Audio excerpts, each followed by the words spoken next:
But you've had some remarkable statements that I have listened to and said, that's powerful.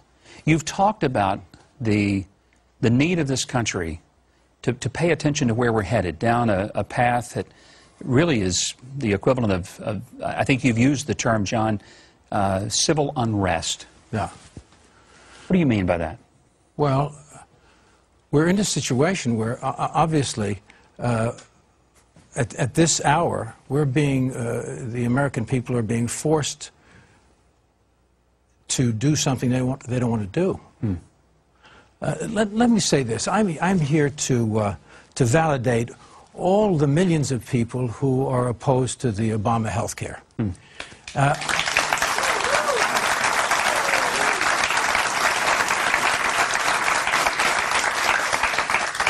We're witnessing a slow and steady takeover of our true freedoms. We're becoming a socialist nation, and Obama is causing civil unrest in this country. What's going on? Well, we see, first of all, that the stimulus package didn't work.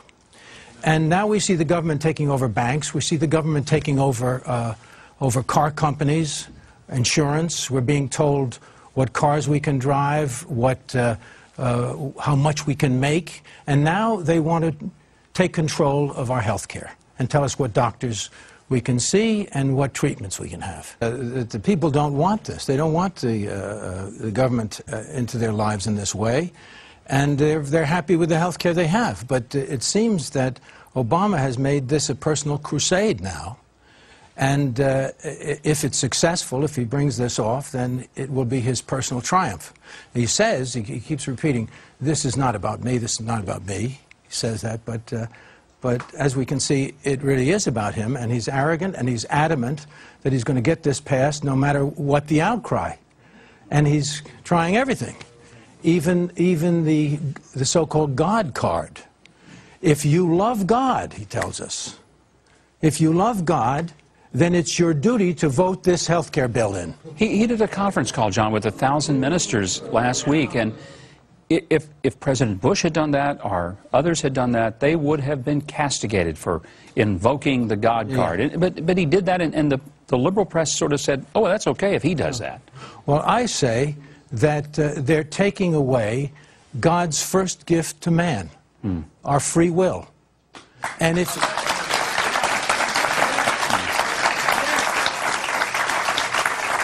And no man, no matter what his title, even if he's President of the United States, has the consent of God to decide that he's God. You said something to me earlier that I thought was very powerful. You quoted Thomas Sowell, who I think is one of the most brilliant minds in America today. Yes, he is. And something that he said, do you have, because I want to, you have it. Because I think it was Suddenly, very powerful. It appears, and you know, people, you know, some people said to me, you know, you're getting on the old side. There's a lot of that stuff of getting on the old side. You know, when I was in Transformers, the director came up to me and said, we're going to run 50 feet or something like that to one of the vehicles to escape from the Transformer. And he said, John, he was very sensitive to me. Do you think you can do this? And I said, oh my God, I'm not that bad. And of course, and they say, and people say to me, how can you read? Like, I write big. But anyway, I want to read this quote, and this is what this great man, one of the wisest of our fellows, has said, this African-American writer. What they are trying to do is create an America very unlike the America that has existed for centuries. The America that people have been attracted to by the millions from all over the world. The America that many generations of Americans have fought and died for.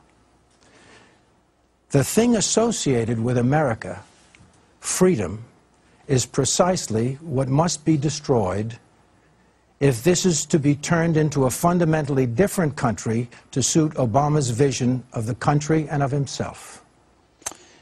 That is a powerful statement. Thomas Sowell, a great thinker and writer. Right. John, I want to say thank you for coming and being here today, especially for your courage.